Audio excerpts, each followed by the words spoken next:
చెప్పు ఏ ప్రభుత్వం చేస్తారు చెప్పు మాకు మా బతుకులు మేము బతుకుతాము ఎప్పటికీ ఇదేనా మాకు కష్టాలు ఎవరు వచ్చినా మాకు ఏది పెంచుతలేరు చేస్తలేరు ఏం చేయాలి మేము మాకు కరోనా వచ్చినా కానించాలి కరోనా నుంచి బయటకు వచ్చినాం మేము అన్ని చెప్పు మమ్మల్ని ఎవరు పాపం అంటలేరు ఎవరు కనుకరించి తొలుచుతలేరు మాకు. మరి రేవంత్ రెడ్డి ప్రభుత్వం ఎట్లుందమ్మా? బాగానే ఉన్నది.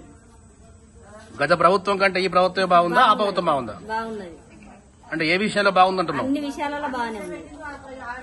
అన్ని విషయాలలో బాగానే ఉన్నది. అన్ని విషయాలలో బాగానే ఉన్నది. కానీ మున్సిపాలిటీల విషయాల్లో బాగలేదు. ఎందుకని? మరి ఎందుకు అనుకరిస్తలేరు తెలియదు మాకు. చెప్పు ఎండకు వానకు రోగం వచ్చినా నొప్పి వచ్చినా ఏదొచ్చినా మా పని మేము చేస్తూనే ఉంటున్నాం. దానిలో అభ్యంతరం ఏం లేదు మాకు. ఇంటనవా మరి ఏం చేయాలి?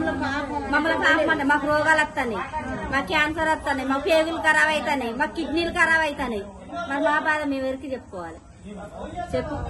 కళ్ళు కనబడతలే ఊడ్చి జీతాలు సరిగా ఏం చేయాలి?